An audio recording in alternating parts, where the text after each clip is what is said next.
Hug day जो आपका है यहाँ पे, जो वैलेंटाइन के विपरीत में आप लोग मनाते हैं इस गौशाला में, उसके बारे में मैं थोड़ा सा जानना चाहता हूँ आपसे। वैलेंटाइन डे हमारे बच्चे, हमारे युवाओं, युवतियों सब एक हिसाब से लग गए थे कि भाई वैलेंटाइन डे, वैलेंटाइन डे। जी। वैलेंटाइन डे क्या है, इसका तात्पर्य क्या है, कोई समझते नहीं। तो हमने सोचा कि अगर वैलेंटाइन डे का हम विरोध करेंगे तो ये गलत होगा। जी। तो उसके सामने पिछले 5 साल से हमने उसी ही दिन काऊ हग डे मनाना शुरू किया। वो कैसे मनाते हैं आपकी गौशाला में? गौशाला में हम लोगों को इनवाइट करते हैं, लोग आते हैं, उन्हें हम कोई ना कोई चाय, नाश्ता, खाना खिलाते हैं, गाय के पास रहते हैं, गाय को हग करते हैं, वो किसी भी चार्ज के बिना। इसलिए कि एक जो हमारी संस्कृति का त्योहार नहीं है, वो हमारे ही लोग मना रहे हैं, उसका रास्ता बदल के हमारी पवित्र गाय माता के वो गले लगे तो उसे पूरे जीवन में एक ऐसा सुकून मिलेगा, जो सुकून मिलना बहुत बड़े भाग्यशाली की बात। ऐसा सुकून लोग ले सके, इसलिए हमने 14 फरवरी के दिन ही काऊ हग डे पिछले 5 साल से हम मना रहे हैं। अगले साल हमारे यहाँ 4500 लोग, 4500 लोग काऊ हग डे मनाने के लिए आए थे गौशाला में पिछले साल। हाँ, पिछले साल। इस साल हमें उम्मीद है कि इस साल 10,000 लोग तक यहाँ आएंगे। तो कहने का मतलब है कि लोगों ने बहुत बढ़ चढ़ के इसमें भाग लिया है। 4500 कम लोग नहीं होते हैं, बहुत मात्रा ज्यादा है। इसमें एक और सवाल है कि आपके गौशाला का क्षेत्रफल कितना है, बीघा या एकड़ क्या है, इसके बारे में थोड़ा बताइए। ये सब अलग अलग गाय रखने का जो विभाग है। ये बाड़े कितने हैं आपके यहाँ पे टोटल संख्या है 27। और पूरा गौशाला का पूरा चाहे खेती बाड़ी हो रहा हो, शेड हो, 4.5 एकड़। 4.5 एकड़ में? हाँ, 4.5 एकड़ ये है और 14 एकड़ ये है जमीन जहाँ पे ये आपकी ऑर्गेनिक खेती करते हैं। हाँ। तो यहाँ पे आप बता रहे थे कि आपके पास सब्जियां भी बहुत सारी हैं। सब्जियों में जैसे जैसे आपके पास घिया है, टमाटर है, और क्या क्या है? बैगन है, दूधी, लौकी हो गया, लौकी, ये सब चीज हम बनाते हैं। हाँ। और फ्रूट में हमने तरबूज बनाया था जी। अभी गर्मी की सीजन में ज्यादा तरबूज भी बनाएंगे। और उसके साथ जो पानी वाले फ्रूट, ज्यादा पानी वाले फ्रूट जो गर्मी की सीजन में खाए जाते हैं, वो सब प्रकार के फ्रूट हम बोएंगे। भूसा गोदाम में आपकी कैपेसिटी कितनी है इकट्ठा करने का? भूसा तो 3 गोडाउन है हमारे बड़े बड़े। तो अंदाजन 400 टन आप इकट्ठा कर लेते हैं। तो 6 महीने का इकट्ठा ही कर लेते हैं। और ये जो आपका आता है चारा, वो जैविक चारा होता है या मार्केट से बाहर से आप लेते हैं? वो बाहर से लेते हैं। अच्छा। कुछ ऐसे भी चारा हैं आप यहाँ पे उगाते हैं गौ माता के लिए, या अभी यहाँ पे जैविक खेती कर रहे हैं जैसे फल फूल सब्जियों का? इसलिए कर रहे हैं हाँ, कि हम आसपास के युवक किसानों को बुलाते हैं, उसे समझाते हैं कि आप ऑर्गेनिक गाय आधारित खेती करो। तो ये जो है मैं परिसर दिखा रहा हूँ, ये जैविक खेती का है, यहाँ पे दास भाई की गौशाला के पीछे है। और मैं दास भाई से पूछना चाहता हूँ, ये खेती आप बता रहे थे 14 एकड़ में है? 14 एकड़ में, जिसमें पूरी फल फ्रूट और सब्जियां भी हैं।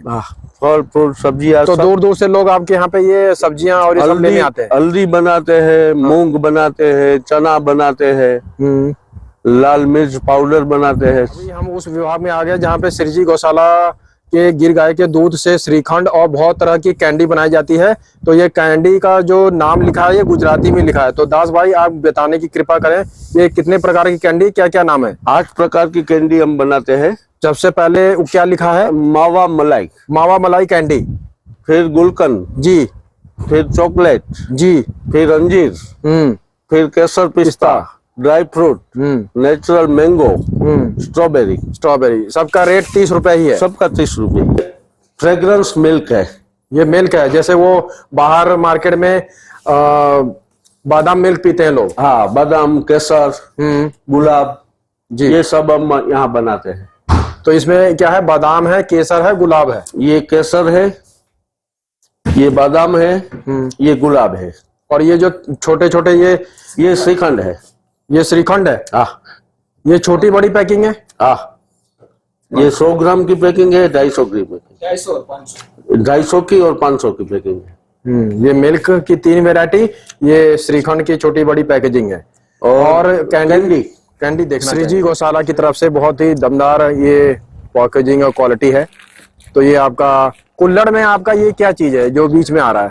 ये ना, हाँ, ये लच्छी है। लस्सी। श्रीजी गौशाला में 7 से 8 तरह की कैंडी बनाई जाती है। जो मेरे हाथ में अभी है ये मावा मलाई कैंडी है। तो इसको मैं थोड़ा टेस्ट करके आपको अपना फीडबैक देना चाहूंगा।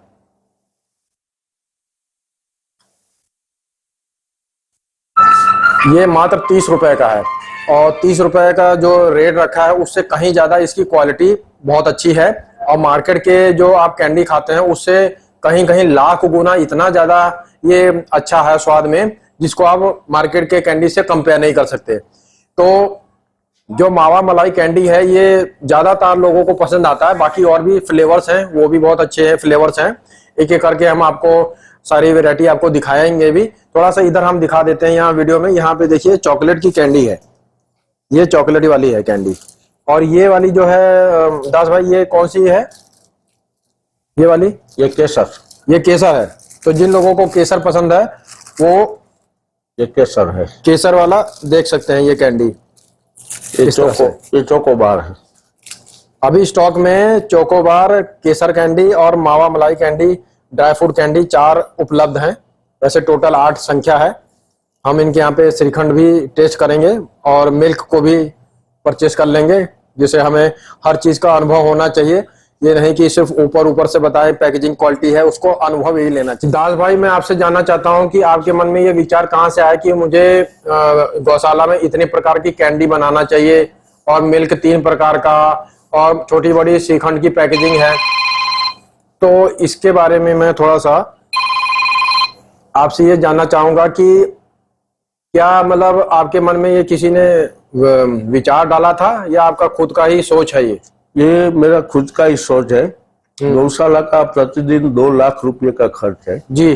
तो उसको हिसाब से कोई ना कोई रास्ता ढूंढता ही रहता हूँ कि भाई क्या करे, जैसे स्वावलंबन बढ़े जी। गौशाला, पूरी गौशाला स्वावलंबी बनानी है। तो इसके लिए मैं हर एक चीज के लिए सोचता रहता हूँ। इसमें एक दिन मुझे याद आ गया कि भाई क्यों ना हम कैंडी बनाए। कैंडी सबको प्रिय है जी, छोटे बड़े सब खाते हैं। तो एक दिन हमने ट्रायल बेस पे कैंडी बनाया, सबको खिलाया, सबको पसंद आया। तो फिर इसमें हम आगे बढ़े और कैंडी बनाने लगे। तो कैंडी में 8 प्रकार है। तो उसमें आप लोग कैंडी बनाएंगे भी तो यही सोचते हैं कि हम सफेद चीनी अंग्रेजों वाली डालें। आपने क्या डाला है उसको मीठा करने के लिए? हम चीनी नहीं डालते हैं, हमने इसमें मिश्री, धागे वाली मिश्री, धागे वाली जो मिश्री होती है, और गिर गाय के दूध से, गिर गाय का दूध, असली केसर, ड्राई फ्रूट, जिसके लिए जो हम मावा बनाते हैं वो भी गिर गाय के दूध से, वो भी तैयार नहीं लेते हैं जी, क्योंकि लोगों के स्वास्थ्य के साथ कभी कोई छेड़छाड़ नहीं होनी चाहिए, खिलवाड़ नहीं होना चाहिए। और मैं आपसे ये भी पूछना चाहूंगा, अगर जैसे हमारे जैसे लोगों को आते हैं, कभी किसी को घर में मिठाई खुद ही बना लेते हैं घर में, आजकल लोग इतने जागरूक हो गए कि बाजार की मिठाई ना खाएं, तो आपके यहाँ पे गौशाला में आके मावा भी मिल सकता है गिर गौ माता के दूध का? नहीं, जो दूध का मावा हम बनाते हैं, क्योंकि मावा की कॉस्ट बहुत ज्यादा हो जाती है। फिर भी 1 किलो का क्या रेट लगता है? 900 रुपया किलो लगता है और बाजार में 350 रुपया किलो मिलता है। तो इतना तो हमारे भी गिर ऑर्गेनिक स्वदेश स्टोर पे 900 के करीब है 1 किलो का रेट। हाँ, तो ये चीज जो हम बनाते हैं सिर्फ ये कैंडी के लिए ही बनाते हैं। 2 तरह का मावा होता है, एक तो ज्यादा उसको देते हैं तो लाल सा दिखता है, और एक है सफेद वाला। तो आपके यहाँ पे मावा कौन सा वाला इस्तेमाल किया जाता है? हमारे यहाँ सफेद वाला बनता है, उसी से कैंडी सब बनता है। सब तो इसमें और कुछ भी अगर आप कहना चाहें, या जो मैं बात नहीं पूछ पाया हूँ सवाल कैंडी के बारे में या इन उत्पादों के डेयरी प्रोडक्ट्स के बारे में, तो आप बता सकते हैं। इसमें बात यह है कि हमारा टारगेट एक ही रहता है कि हमारे हिसाब से किसी के शरीर को कोई नुकसान ना हो, इस हिसाब से चीजें हम बनाते हैं। इस गर्मी की सीजन में हम आइसक्रीम बनाना शुरू करेंगे, अभी से उसकी तैयारी शुरू कर दी है। ये पहली बार आप पहली बार आइसक्रीम बना रहे हैं और इस सीजन में आइसक्रीम हम पहले शुरू कर देते हैं। तो ये कौन से महीने में शुरुआत होगा? अप्रैल मई के महीने में? मई 1 मई से हमारा आइसक्रीम शुरू हो जाएगा। तो मैं मई के महीने में एक बार मेरा फिर से आगमन होगा आपकी गौशाला में, जब आइसक्रीम को टेस्ट करने के लिए। तब मैं आपको आइसक्रीम टेस्ट करवाऊंगा और मैं उसको वीडियो भी बनाऊंगा जिससे लोग आइसक्रीम से भी जुड़े। हाँ। तो कहने का मतलब है श्री जी गौशाला जो है उनके पास ऑर्गेनिक सब्जियां, ऑर्गेनिक फल और जैविक उत्पाद, और आप ये देखिए गौशाला के सारे डेयरी प्रोडक्ट्स और दिनचर्या के सारे उत्पाद उनके पास मौजूद है। तो आपको मैं डिस्क्रिप्शन बॉक्स में संपर्क सूत्र 3 नंबर में दे दूंगा, आप लोग संपर्क करके उत्पाद मंगवा सकते हैं। श्री जी गौशाला राजकोट न्यू क्रिकेट स्टेडियम के अपोजिट में है। ये दास भाई जी की ये गौशाला है। अब ये देखिए ऊपर से मैं आपको नज़ारा दिखा रहा हूँ, कितना सुंदर दृश्य है गौशाला का। ये गौशाला का मेन गेट है, एंट्री गेट है, बहुत ही अच्छा गेट बनाया हुआ है। और इस तरफ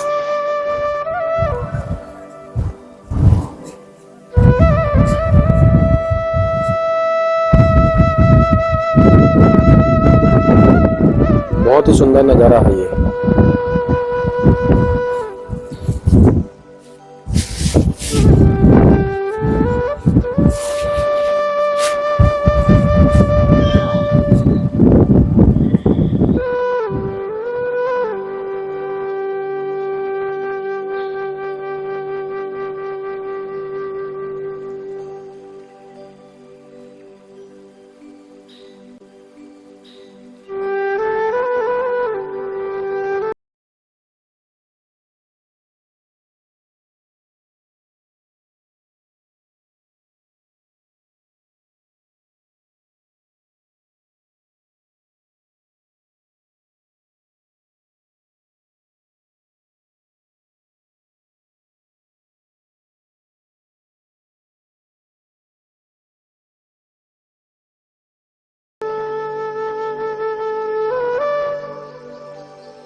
चित्रकारी दीवारों पे बहुत अच्छे ढंग से हुई है।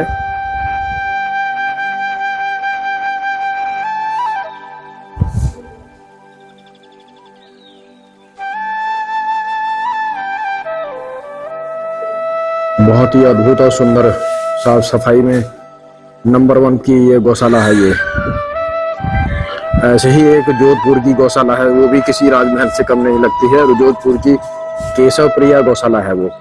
अभी मैं श्री जी गौशाला में आज मेरा आगमन हुआ है। तो दूर से प्रवेश द्वार ऐसे दिखता है और इधर की जो ये बिल्डिंग बनी है ये सोने जैसे प्रतीत हो रही है, स्वर्ण जैसा प्रतीत हो रहा है सूर्य के प्रकाश से। और ये गौशाला का नजारा है। अपनी भाई से आज जानने की कोशिश करेंगे प्रोविटा क्या उत्पाद है उनके श्रीजी गौशाला में।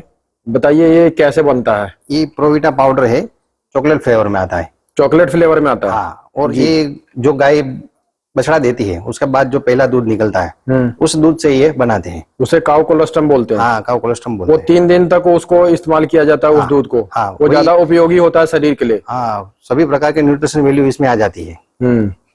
वही पीने से आदमी को भी सभी प्रकार के न्यूट्रिशन। तो इसको लेना कैसे है।